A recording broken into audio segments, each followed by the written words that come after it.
नहीं नहीं डार्लिंग, नहीं मैं ऑफिस में ही हूं। हाँ यार, मैं किसी रेस्टोरेंट में नहीं हूं। हाँ वो एक बहुत बड़ा केस आया है मर्डर का। हाँ, एक नहीं 3। अब देखो, मैं तुमको थोड़ी देर के बाद फोन करता हूँ, ठीक है? हाँ प्लीज। ओके। जब से ये फोन आया है, आदमी कहीं भी छुप नहीं सकता। ये इतनी बड़ी मुसीबत बन जाएगी कभी सोचा नहीं था। बच्चे, बूढ़े, जवान, हर किसी के पास ये सेल फोन है। मैंने ये भी नहीं सोचा था कि कोई आदमी इस सेल फोन से खून भी कर सकता। आपने सोचा? और जब ऐसा हुआ तो सीआईडी ऑफिसर्स के आंखें फट गई। आपको एक वार्निंग दे रहा हूं, 31 दिसंबर की रात को आपके सेल फोन पे कोई मैसेज आए तो उसे खोलना मत, चाहे उसमें कुछ भी लिखा हो। याद रखना, 31 दिसंबर की रात, नया साल।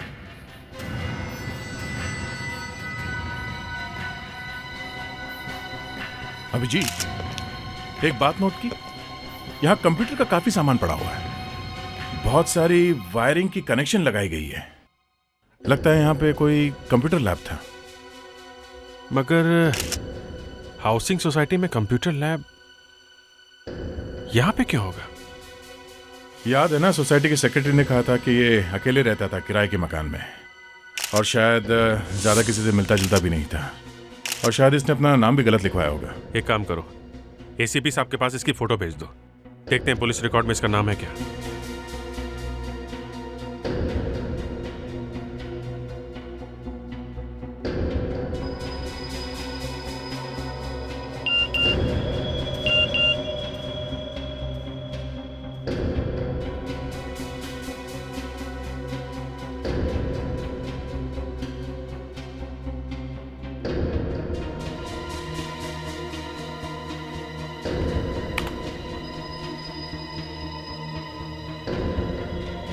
ये सारा का सारा सामान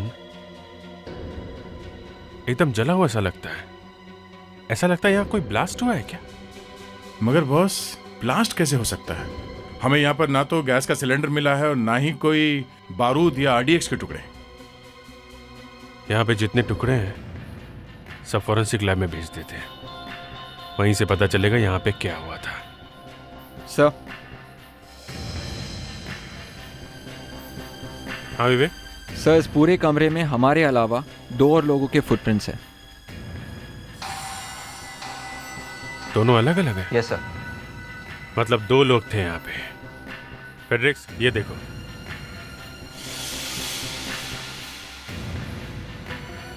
कब देखे? ये हमें काफी कुछ बता सकते हैं। इन्हें भी फॉरेंसिक लैब में भेज दो। अभिजीत, यहाँ पे 2 लोग थे। ये आदमी उस खूनी को जानता था।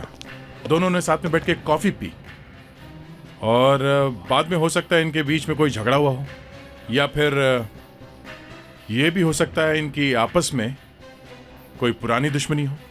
अब ये तो खूनी मिल जाए तो उसी को पूछेंगे। मतलब अब सिर्फ खूनी ही बता सकता है कि यहाँ एग्जैक्टली हुआ क्या है। फैंटास्टिक।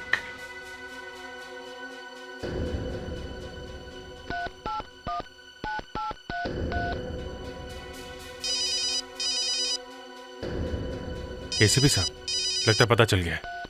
Yes sir. हाँ, मोस्ट वांटेड हैकर अभिजीत। इसका नाम आकाश है, आकाश। Most wanted hacker? और ये घर में बैठे बैठे बड़ी बड़ी कंपनीज और गवर्नमेंट डिपार्टमेंट्स को चूना लगा सकता है। तुम्हें याद है 2 महीने पहले बेंगलोर के किसी 2 बैंकों के किसी ने पैसे गायब किए थे? हाँ सर, करीब 3 लाख कस्टमर्स का नुकसान हुआ था। 200 करोड़ का फ्रॉड था वो। हाँ, ये वही है ये स्काई वॉकर। दुनिया भर के हैकर्स इसे स्काई वॉकर के नाम से जानते हैं। और ये घर में बैठे बैठे किसी भी कंप्यूटर में घुस सकता है और हजारों मील दूर तक बर्बादी फैला सकता है। काफी खतरनाक क्रिमिनल था सर ये। अभिजीत, दुनिया की कोई भी पुलिस इसे पकड़ नहीं सकी थी, क्योंकि ये बार बार बहुत जल्दी अपना घर का पता बदल देता है। लेकिन अब 2 महीने पहले ही साइबर पुलिस ने पहली बार इसका फोटो ढूंढ के निकाला है। मगर सर, जो गुनाह भी इतने चुपचाप तरीके से करता है, इस आदमी का इतने भयानक स्टाइल में खून किया किसने होगा? वैसे निखिल, ये न्यू ईयर पे तुम क्या प्रॉमिस कर रहे हो? कोई प्रॉमिस नहीं। मैं ऐसा कोई वादा नहीं करना चाहता जिसे मैं दूसरे दिन निभा ना सकूं। यार मैं सोच रहा हूँ कि इस साल मैं सिगरेट छोड़ दूंगा। ये वादा तो तुमने 2005 में भी किया था, ओके?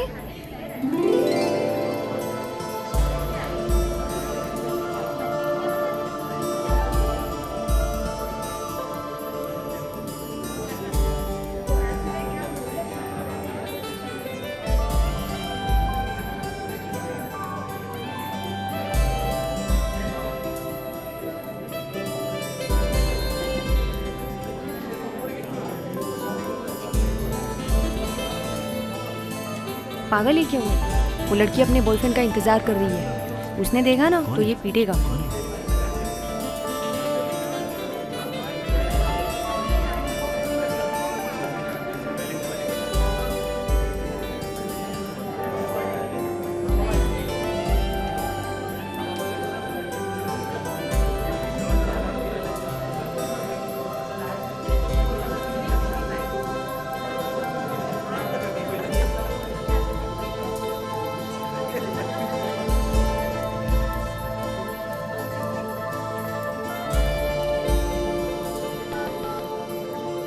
हाय, मैं मान्या हूँ।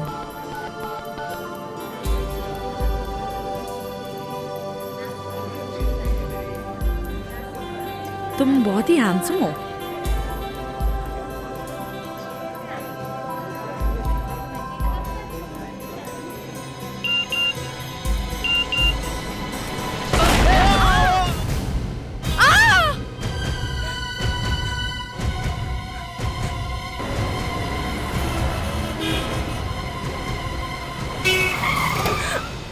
क्या कर रही हैं आप? देख के क्रॉस नहीं कर सकती? अगर कुछ हो जाता तो? कमाल है, ये कोई तरीका रोड क्रॉस करने का? कमाल है, ये लड़की ऐसे भाग रही है जैसे कोई चक्कर है। ऐसा लग रहा है जैसे चोरी करके भाग रही है।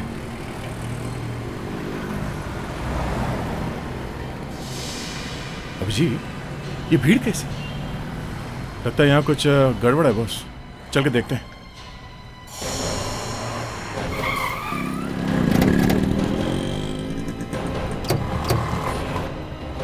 एक्सक्यूज मी, पीछे हटिए। पीछे हटिए आप लोग। पीछे हटिए प्लीज। पीछे हटिए, हम लोग सीआईडी से हैं। प्लीज पीछे हटिए। My god. Vivek sir, kit लेके आओ।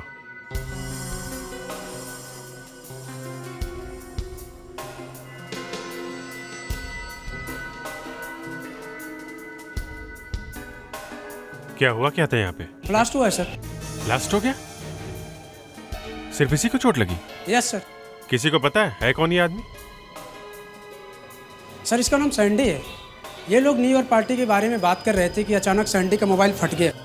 मोबाइल फोन फटने से ये हालत हो गई इसकी? बॉस, शायद सेलफोन की बैटरी नकली है। पहली बार देख रहा हूँ मोबाइल फटने से किसी की जान चली गई। 2 बार पहले भी सेलफोन की बैटरीज फटते हुए बात सुनी है, पर किसी की जान चली जाएगी। एक मोबाइल फटा है तो दूसरा तीसरा भी फटेगा, तब क्या होगा? वो भी आज 31 दिसंबर है। इतने अच्छे दिन पे एक्सीडेंट हुआ है। इसके माँ बाप का क्या होगा? शहर में कई अलग अलग जगह से लोगों के मोबाइल फोन फटने की खबर मिली है और इन धमाकों में अब तक 50 से भी ज्यादा लोगों की मौत हो चुकी है। जानकारों का कहना है कि ये सारे मोबाइल फोन खराब बैटरियों की वजह से फटे हैं और मोबाइल फोन बेचने वाली कंपनियों के सामने लोगों ने भीड़ जमा कर रखी है। लोगों ने डर के मारे मोबाइल फोन का इस्तेमाल कम कर दिया है और कुछ लोगों ने इसे डर के मारे फेंक तक दिया है। समझ में नहीं आ रहा है, इतने सारे मोबाइल फोन एक साथ कैसे फट रहे? सर, एक तो पहले ही उस कंप्यूटर एक्सपर्ट का मर्डर केस सॉल्व नहीं हुआ है, उसके ऊपर से ये नया चक्कर। कहीं ऐसा तो नहीं कि ये मौत भी इस मोबाइल फोन के फटने से जुड़ी हो? सर, ये बात तो डॉक्टर सालुंखे ही बता सकते हैं। वो पहली वाली लाश का पोस्टमार्टम अब तक कर ही लिया होगा उन्होंने। क्या क्या बताएगा भाई डॉक्टर सालुखे? हाँ, सालुंखे, टीवी पे सुना तुमने? देखा। काफी लोग मारे गए। क्या लगता है? वही जो आपको लगता है, गड़बड़ है। किसी ने मोबाइल फोन के साथ गड़बड़ की है, वरना एक साथ इतने सारे मोबाइल फोन्स इम्पॉसिबल। पोस्टमार्टम में क्या पता चला? कॉफी। कॉफी? कॉफी? हाँ, बस कॉफी। मरने वाले ने 48 घंटे में सिर्फ कॉफी पी है, 2 दिन तक कुछ नहीं खाया। यार सालुंखे, यहाँ इतना बड़ा हंगामा हुआ है और तुम एक हो जो एक कॉफी लेकर आए। बॉस, ये कॉफी उसने खुद पी है, मैंने उसके पेट में नहीं डाली है। अरे पर कुछ तो पता चले ताकि हम खूनी को पकड़ सके। थोड़ी और मेहनत करो सालुंखे। चलो डॉक्टर तारिका यहाँ से। सर ये तरीका ठीक नहीं है बात करने का। एक कॉफी से मैं खूनी को पकड़ नहीं सकता, समझे? आपको इनफेक्ट पकी पकाई खिचड़ी खाने की आदत है। लाश को लेकर के चले आते हैं, खूनी को ढूंढकर मैं दूं। कॉफी पर अगर खूनी का नाम पता लिखा होता तो मैं आपको जरूर बता देता, मगर अफसोस कॉफी पर खूनी का नाम नहीं लिखा हुआ है। And bye bye.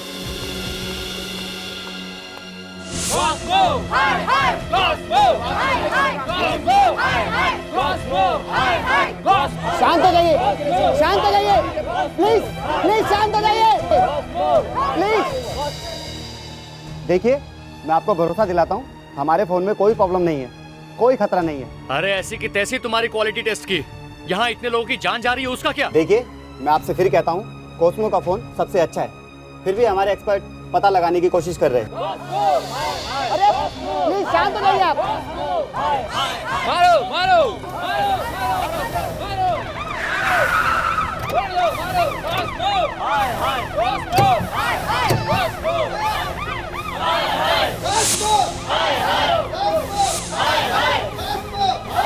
तो मामला बहुत सीरियस है, लेकिन इन्हें कैसे भी रोकना पड़ेगा। पीछे दो। 1 मिनट पीछे हटिए आप लोग। रुकिए आप लोग, प्लीज मत करिए। देखिए, ऐसा हल्ला करने से कुछ नहीं होगा, आप लोग पीछे हटिए। सर हम इनको छोड़ेंगे नहीं। हाँ हाँ, इस कंपनी में ही आग लगा दो। सुनो, पुलिस अपने काम कर रही है, समझे? जैसे सच सामने आ जाएगा सबको पता चल जाएगा। आप लोग पीछे हटिए। सर हमारे दोस्त की जान गई है और हम इनकी जान तो लेकर ही रहेंगे। बिल्कुल। कॉस्मो। हाय हाय। ए, पागलपन बंद करो तुम, समझे? सीआईडी वाले अपना काम कर रहे हैं ना, पीछे हटिए। हाय हाय कॉस्मो। हाय हाय। चुप हो जाओ। ये लोग मानने वाले नहीं हैं। कोई गड़बड़ नहीं करेगा यहाँ पे, समझे? हम लोग अपना काम कर रहे हैं ना, आप लोग प्लीज कोऑपरेट कीजिए, प्लीज। आपके सीनियर मैनेजर कहाँ है? उनसे मिलना है। सर, चीफ मैनेजर तो अपने एक्सपर्ट्स के साथ मीटिंग में बैठे हुए हैं। ये सारे एक्सप्लोजन का पता लगाने के लिए ही इमरजेंसी मीटिंग बुलाई गई। मीटिंग से कुछ नहीं होगा। चीफ मैनेजर ने खुद इन पब्लिक से बात नहीं की तो इनको कंट्रोल करना बहुत मुश्किल हो जाएगा। जाओ जल्दी से बुलाओ उन्हें। लगता है मैसेज आ गया, अभी पढ़कर बताता हूँ। आज मुंबई में कई जगहों पर मोबाइल फोन विस्फोट हुए हैं। इस विस्फोट की वजह से लगभग 50 लोगों की जानें जा चुकी हैं। इस विस्फोट की वजह एक्सपर्ट बताते हैं मोबाइल फोन की खराब बैटरीज और उसके सस्ते पुर्जे। अभी तक किसी भी मोबाइल कंपनी ने इस पर कोई बयान नहीं दिया है, जबकि दूसरी तरफ मोबाइल फोन यूजर्स में एक डर बैठा जा रहा है। देखिए, पिछले 3 साल से हमें यूरोप का नंबर 1 अवार्ड मिल रहा है, वो भी क्वालिटी कंट्रोल के लिए। और फिर सिर्फ हमारे ही फोन नहीं फट रहे हैं, बाकी 5 कंपनियों के फोन भी तो फट रहे हैं। अरे मगर ये सारे मोबाइल फोन फट क्यों रहे हैं? ये तो हम भी समझने की कोशिश कर रहे हैं। अब जो कंपनी से फोन बना रही है उन सब के मैनेजर्स कल मिल रहे हैं एक मीटिंग में। तब तक तो बहुत देर हो जाएगी। यहाँ एक मिनट पब्लिक को कंट्रोल करना मुश्किल होता जा रहा है, समझे आप? अभिजीत, याद है 2006 में दिल्ली में ऐसे ही 2 एक्सीडेंट्स हुए थे। तब तो पता चला था कि बैटरी की वजह से ब्लास्ट हुए हैं। मैं जानता हूं, लेकिन हमारी बैटरीज में कोई प्रॉब्लम नहीं। लेकिन जाने गई है यहाँ पे लोगों की। बाहर पत्थर फेंक रही है पब्लिक आपके ऑफिस में, समझे आप? अब कोई किसी को कैसे समझाए? इसका मतलब है आपको मालूम नहीं कि ब्लास्ट कैसे हो रहे हैं? हाँ? मालूम है, किसी ने वायरस घुसा दिया है। पता नहीं कौन सा वायरस है, पर है वायरस। मोबाइल फोन पे वायरस? जी हाँ, किसी उल्टे दिमाग वाले आदमी ने पहले ये वायरस बनाया, फिर उसने एक नया मैसेज बनाया, जैसे हैप्पी न्यू ईयर या फिर हैप्पी बर्थडे। उसमें वायरस डालकर उसको भेज दिया।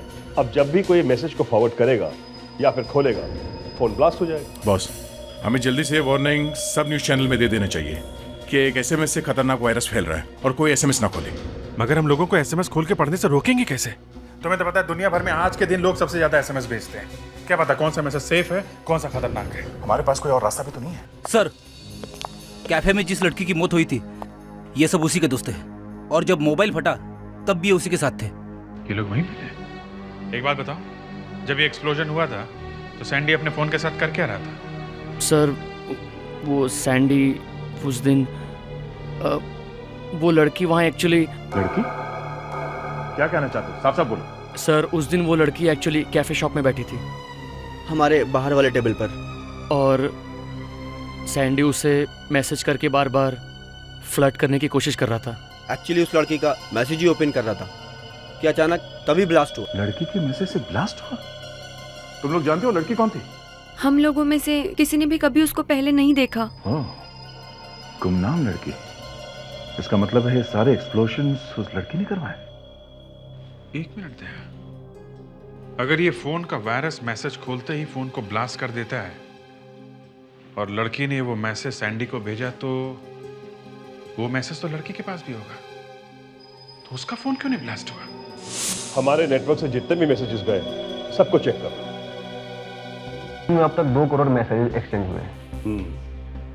तो इन सब को चेक करने में तुम्हें 10-15 दिन तो लग ही जाएंगे। एक्चुअली हम लोगों ने एक नया प्रोग्राम इंस्टॉल किया है जो वायरस को ढूंढ रहा है। एक बार अगर वो वायरस मिल गया तो अपना काम आसान हो जाएगा। प्लीज ये जो भी वायरस है इसे आप जल्दी से जल्दी ढूंढिए, नहीं तो लाखों लोगों की मौत हो जाएगी आज रात को। यस।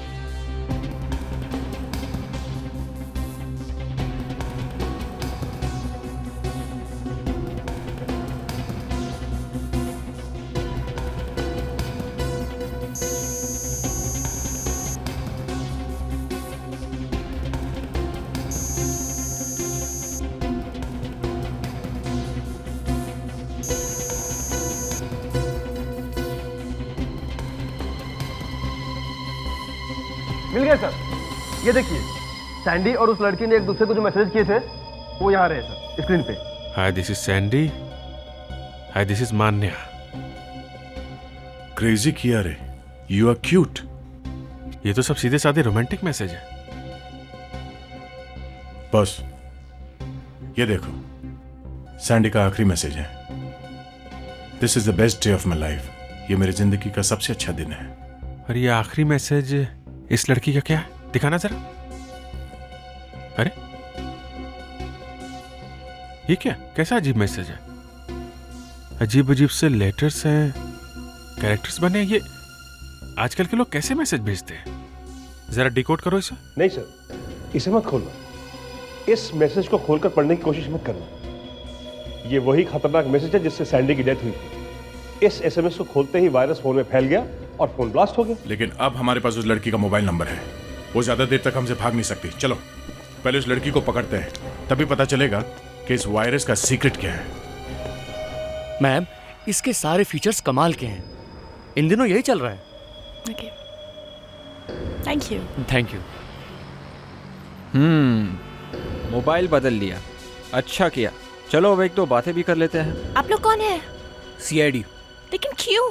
मैंने क्या किया? वही तो हम जानना चाहते हैं कि तुमने किया क्या और कैसे। चलिए अब जरा हमारे सीनियर ऑफिसर से भी मिल लीजिए। चलिए।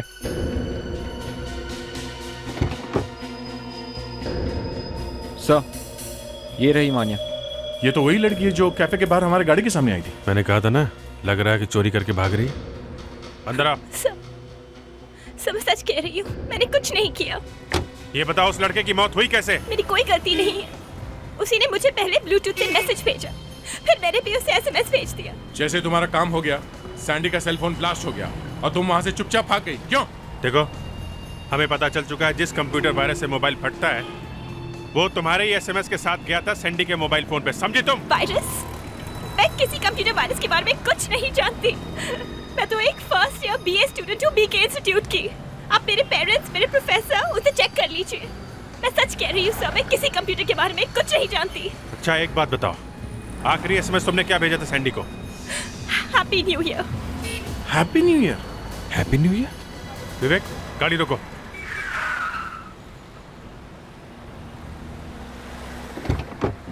आप जा सकती हैं। Thank you sir. नहीं अभी तक कुछ नहीं हुआ है।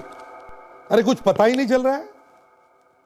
हाँ, हमारा कोई प्रॉब्लम नहीं है। हम लोग तो काम फटाफट कर देते हैं, लेकिन क्या करें, ये देरी यहां हो रही है फॉरेंसिक में। अरे हमारे हाथ में होता तो केस 2 दिन में सॉल्व होती, लेकिन प्रॉब्लम यहां है ना, फॉरेंसिक में फंस गए। सर आप कॉफी लेंगे? नहीं। हाँ पहले तुम्हें ही बताऊं। ओके। हाँ साउंड के कुछ पता चला? आज बहुत देर कर दी तुमने। कॉफी के कप में से कुछ पता चला? कि तुम लोग कॉफी के पीछे क्यों पड़े हुए हो? अभी इसने भी पूछा सर आप कॉफी लेंगे, और अब नहीं, मैंने सोचा अगर इस कंप्यूटर के टुकड़ों में से कुछ नहीं मिला तो शायद इस कॉफी के कप में से कुछ मिल जाए। ठीक है, हमें कुछ नहीं मिल रहा है, आप देख लो। हम कैसे देखें? क्यों? आप लोग तो सब कुछ फटाफट ढूंढ निकालते हैं ना। जो कुछ वहां मिला उठा करके मेरे सामने ला करके रख दिया। अब मैं इन टुकड़ों में से कुछ भी ढूंढ करके निकालूं, आप लोगों को बताऊं कि खूनी कौन है, तब तक आप टेलीफोन पर उन प्रेस वालों के सामने मेरी पैंट उतारते रहिए कि यहाँ कुछ। देखिए सर, वो ऐसा है कि आपके बिना तो हम लोग भी कुछ नहीं कर सकते। मैंने आप लोगों को बताया था मरने वाले के पेट में सिर्फ कॉफी है, और इसने 24 घंटे से कुछ नहीं खाया। 48 घंटे बोला था आपने। हाँ ठीक है, 48 घंटे बताया था, लेकिन उसके बाद क्या किया आप लोगों ने? हम लोगों ने बहुत कुछ किया है। हाँ, बहुत कुछ किया है, मगर उस आदमी का पता नहीं लगा पाए जो ये सब कुछ कर रहा है। हमने उस लड़की को ढूंढ निकाला जिसने वो मैसेज भेजा था। अब बाकी आप बोलिए। देखो, इस कप पर उंगलियों के निशान है, दोनों कप पर उंगलियों के निशान है, दो अलग अलग आदमियों की उंगलियों के निशान। हाँ वो तो पता है, एक तो मरने वाले की उंगलियों के निशान और दूसरे। चलो डॉक्टर तारिका, चलते हैं यहाँ से। Sir please, doctor Tarika please, आप तो रुक जाइए। क्यों? डॉक्टर तारिका तुम्हारी रिश्तेदार लगती है क्या? साळुंके साहब, एक के बाद एक मोबाइल फोन फट रहे हैं, लोग मर रहे हैं और हम लोग यहाँ फंसे हुए हैं।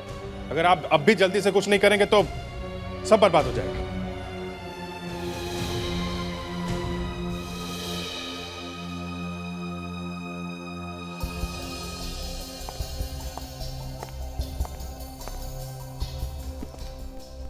देखो, कंप्यूटर के इन टुकड़ों से तो कुछ भी पता लगाना मुश्किल है, लेकिन इन कीबोर्ड से एक बात पता लगी है। इन कीबोर्ड्स पर भी दो आदमी की उंगलियों के निशान हैं। एक तो मरने वाले की उंगलियों के निशान और दूसरे आदमी की उंगलियों के निशान भी हैं, पर क्या? दूसरे आदमी के हाथ में सिर्फ 9 उंगलियां हैं। उस आदमी के बाएं हाथ की इंडेक्स फिंगर गायब है। सिर्फ 9 उंगलियां हैं? अब काम हो जाएगा सर। हम अपने सारे इन्फॉर्मर से पूछ सकते हैं कि ये 9 उंगलियों वाला कोई साइबर क्रिमिनल है क्या? कहां आना पड़ता है इसके लिए? इतना ड्रामा करने के बजाय ये सीधे सीधे फोन पे क्यों नहीं बता देता है? सबका अपना अपना स्टाइल होता है बॉस, काम करने का। काम का आदमी है इसीलिए, नहीं तो इसका स्टाइल तो मैं निकाल ही देता। सर, सारी दुनिया पार्टी में लगी हुई है, आप लोग को भी चैन नहीं है, मेरा मजा भी। अरे बाद में तेरी पार्टी भी करवा दूंगा, समझा? आप लोग और पार्टी। हाँ, तू देख तो सही। बस तू हमें एक बड़े गुनहगार के बारे में बता जो कंप्यूटर पे गुनाह करता है, साइबर क्रिमिनल। अरे सर, इंटरनेट मैंने भी सीख लिया है। ध्यान से सुनो, हम ऐसे साइबर क्रिमिनल को ढूंढ रहे हैं जिसके हाथ में 9 उंगलियां हैं, उसकी एक उंगली नहीं है, समझे? बहुत खतरनाक आदमी है वो। अरे बाप रे बाप। क्यों डरता क्यों तू? अरे साहब, आप लोग मेरे साथ ऊपर थोड़े आने वाले हैं। यार घबरा मत, हम तुझे ऊपर जाने नहीं देंगे, ओके? कंप्यूटर वाले गुनहगार के बारे में आप मुझ जैसे कचरे से क्यों पूछ रहे हैं? अरे तेरे जैसा खबरी हमें और कहाँ मिलेगा? तुझे मालूम नहीं तो क्या चीज़ है, सब मालूम रहता है तुझे। ढूंढ। लेकिन अगर एक एक करके मैं ढूंढूंगा तो बड़ा वक्त लग जाएगा। लगने दे, मगर ढूंढ उसे, समझा? ये हजारों लोगों की जान का सवाल है। ठीक है सर, मैं कोशिश करता हूँ। अरे ये आदमी है कि क्या है? ये कंप्यूटर वायरस की खबर अभी तक ठीक से लोगों तक पहुंची नहीं है। अभी भी मासूम लोग एसएमएस भेज रहे हैं और मोबाइल फोन दनादन फट रहे हैं। एक बात समझ में नहीं आ रही है सर, ये लोग न्यू ईयर आने के एक दिन पहले ही हैप्पी न्यू ईयर का मैसेज क्यों भेज देते हैं? रेडी, ये क्रिमिनल बहुत चालाक है। इसने बहुत सोच समझकर वायरस अटैक के लिए 31 दिसंबर का दिन चुना है।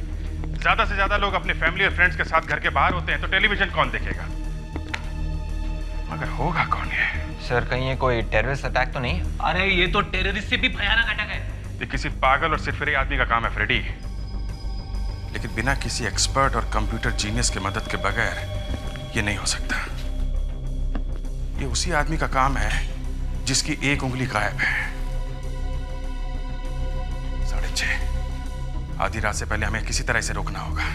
लाखों मासूम लोगों की जिंदगी का सवाल है। देखो टाइम नहीं हमारे पास। तुमने कहा था पता चल गया है, जल्दी बताओ। इतने लोगों की जान का सवाल है, समझे तुम?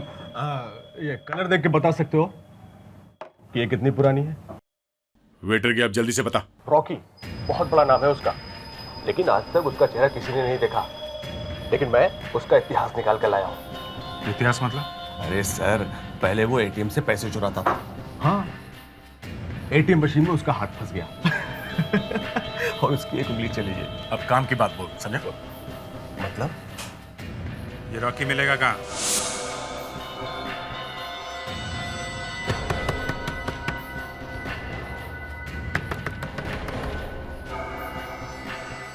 अभी लो सर।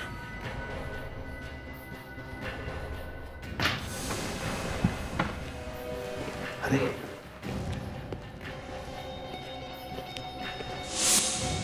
यहां तो कोई नहीं है।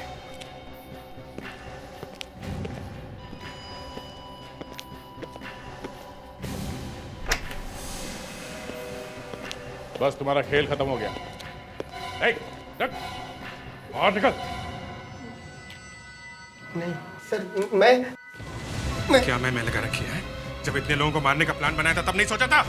फ्रॉड करते करते तुम्हारी हिम्मत बहुत बढ़ गई है, अब खून करने लगे हो। हाँ? हाथ ऊपर कर।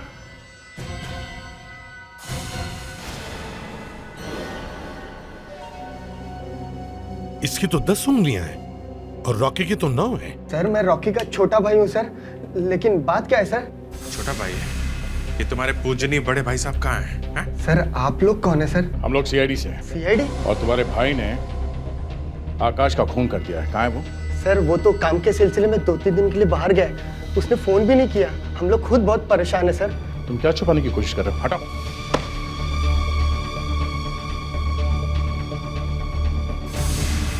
ये तो रॉकी ने कोई ईमेल भेजा है। इसमें तो लिखा है कि रॉकी का एक्सीडेंट हो गया और वो किसी वुडस्टॉक हॉस्पिटल में भर्ती हो गया sir. Woodstock hospital?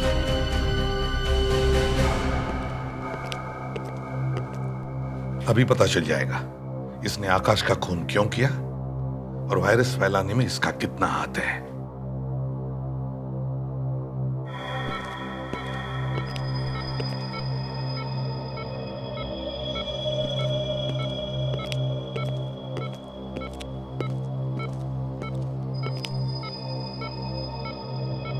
Rocky, Rocky, ये क्या कर रहे हैं आप लोग? परेशान होने की जरूरत नहीं है, हम लोग सीआईडी से हैं। देखिए, हमने बड़ी मुश्किल से इसकी जान बचाई है। ये जब यहाँ आया था तो इसकी हालत बहुत ही खराब थी। ये इमरजेंसी है, मोबाइल फटने से लोग मर रहे हैं, मालूम है ना? ये वही आदमी है जिसने ये सब किया है। रॉकी, रॉकी, आकाश को क्यों मारा तुमने? हैं? क्या दुश्मनी थी तुम्हारी? नहीं सर, मैंने कुछ नहीं किया। आकाश मेरा दोस्त, हम दोनों साथ काम करते थे। मैंने खून नहीं किया सर। वो मास्क वाला आदमी। मास्क वाला आदमी? ये क्या कहानी है? वो मास्क वाला आदमी, उसने हम दोनों को जबरदस्ती पकड़कर उसने हमसे मोबाइल वाला वायरस बनवाया और उसने सर अपने मोबाइल सर्वर से बेगुनाह लोगों को भेज दी। ऐसे ही तो वो खतरनाक वायरस तुमने और आकाश ने मिलके बनाया है और उसी मास्क वाले आदमी ने आकाश का खून कर दिया और तुम्हारी ये आदत कर दी। हाँ? हाँ, और हैप्पी न्यू ईयर का मैसेज भेजने से वो वायरस एक्टिवेट हो जाता है और मोबाइल ब्लास्ट हो जाता है। अब समझ में आया। मान्या ने जब सैंडी को मैसेज भेजा न्यू ईयर का, तब उसका सेलफोन नहीं फटा क्योंकि मान्या के फोन में वो वायरस नहीं था। रॉकी, ये मास्क वाला आदमी कौन हो सकता है, कुछ बता सकते हो? पूरे टाइम मास्क में रहता था। कुछ तो ऐसा होगा जिससे हम उसे पकड़ सके। लाखों लोगों की जिंदगी का सवाल है रॉकी। याद करो उसके बारे में कोई भी बात। कैसे चलता था, क्या बात करता था, क्या बोलता था, वो कैसे बोलता था, कुछ भी। उसे नए साल से नफरत थी। बार बार कहता था अब की बार नया साल कोई नहीं मनाएगा। आज न जाने कहां कहां पे लोग मरने वाले हैं और अभी तक समझ में नहीं आ रहा कि उसको ढूंढे कैसे। अब तो मुझे भी इस नए साल के नाम से नफरत हो रही है। पिछले 2 साल से इसी दिन मेरे साथ कोई ना कोई हादसा हो रहा है। पिछले 2 साल से सर? हाँ, पिछले 2 साल से। 2005 में वो रॉबर का पीछा कर रहा था, पीठ पे गोली लगी। 2006 में जबरदस्त एक्सीडेंट, नई गाड़ी भंगार। और इस साल पे ये मोबाइल फट रहे। आदमी की सोच ऐसी ही होती है दया।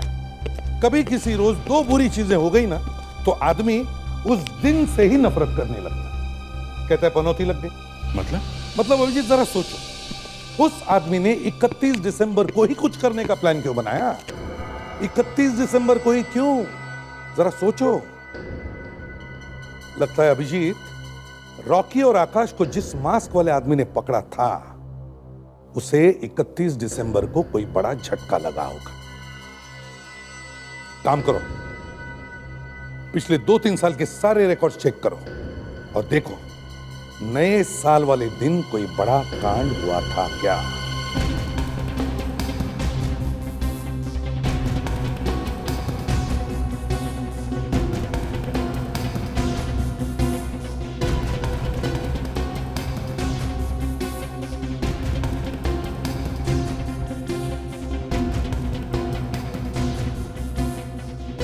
सर, एक न्यू ईयर पार्टी में एक आदमी की वाइफ और बेटी के साथ गुंडों ने बहुत छड़कानी की। ये प्रमोद का नाम है इसका। ये ग्रैंड क्लब में पार्टी में गए थे, न्यू ईयर पार्टी में, तो उसकी बेटी और वाइफ को गुंडों ने छेड़ा तो ये अकेले लड़ता रहा उनसे, हेल्प के लिए चिल्लाता रहा, मगर किसी ने हेल्प नहीं किया। कौन थे ये गुंडे? सर, उनका तो कुछ पता नहीं चला, लेकिन सर 2 दिन के बाद वाइफ और बेटी दोनों ने आत्महत्या कर ली। लगता यही है, यही है वो। जरा पता करो। सर, फाइनल पुलिस रिपोर्ट का प्रिंट आउट निकल रहा है सर।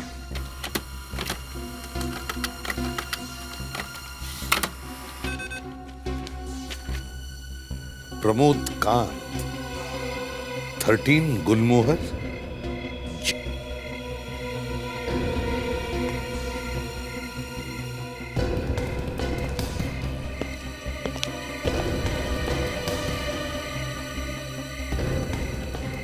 दरवाजा भी खुला है।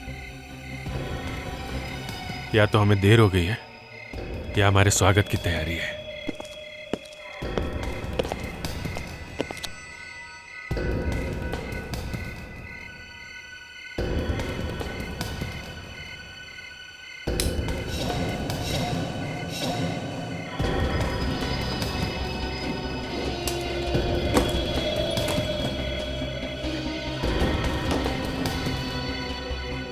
सर, ऊपर कोई नहीं है।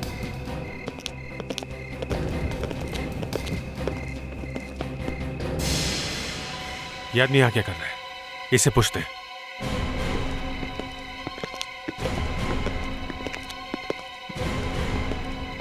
ये प्रमोद कांत कहाँ है? यही रहता है ना? जब से उसकी वाइफ और बेटी का खून हुआ है उसका दिमाग अपने ठिकाने पर नहीं है। पता नहीं कहाँ कहाँ भटकते रहता है। थैंक्स। अब ऐसे सर फिरे आदमी को ढूंढे कहाँ?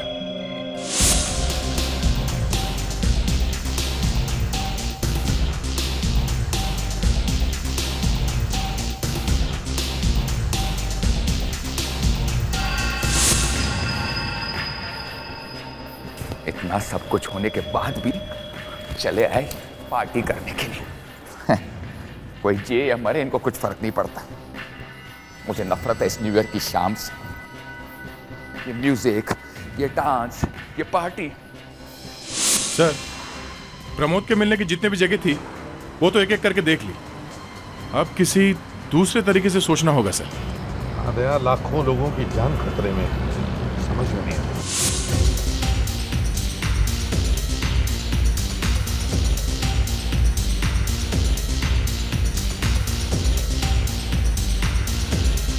सब लोग तो खुशी मनाने में इतने बिजी होंगे कि उनको पता भी नहीं होगा कि जैसे घड़ी के कांटे पास आ रहे हैं, मौत भी करीब आ रही है। मैंने कितना बुलाया था हेल्प के लिए, लेकिन कोई नहीं आया। आज इनको पता चलेगा।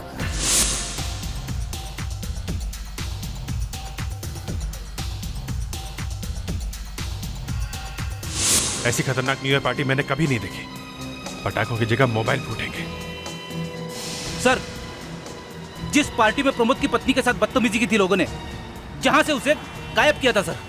ये प्रमोद शायद वहीं पे गया होगा, ग्रैंड क्लब में। Grand club, yes, fantastic Fredericks. इस साल में पहली बार तुमने कुछ काम की बात की। दया, वहीं पर चलते हैं, जल्दी चलो, हमारे पास वक्त बहुत कम है।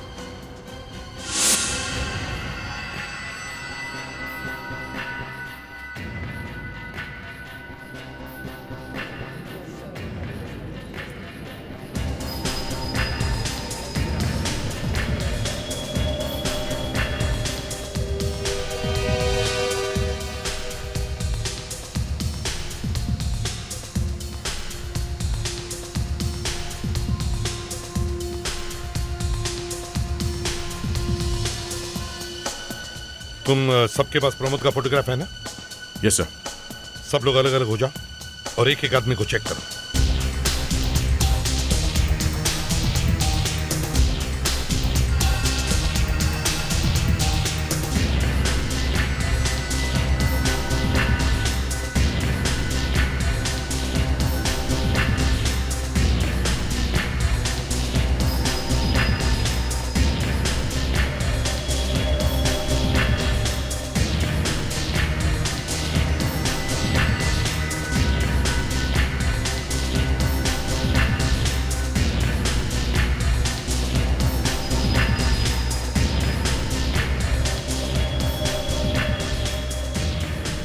अरे पता नहीं सर, वो यहाँ है भी या नहीं। सिर्फ 2 मिनट बचे हैं। टाइम बहुत कम है, इसे ढूंढना तो पड़ेगा ही। Yes sir. ढूंढो ढूंढो। बस 2 मिनट का इंतजार और उसके बाद होगा धमाल। तुम लोग नहीं सुधरने वाले, क्योंकि तुमको दूसरों का दर्द दिखाई भी नहीं देता। लेकिन आज यहाँ इतना बड़ा धमाका होगा कि सबकी आंख खुल जाएगी। Attention please, ladies and gentleman, नया साल शुरू होने में सिर्फ और सिर्फ अब 10 सेकंड बाकी है। 12 बजे नया साल नहीं आएगा, तुम सबकी मौत आएगी। तो नाचो। Now count 9, 8, 7, 6, 5, 4, 3, 2 and 1. Happy New Year!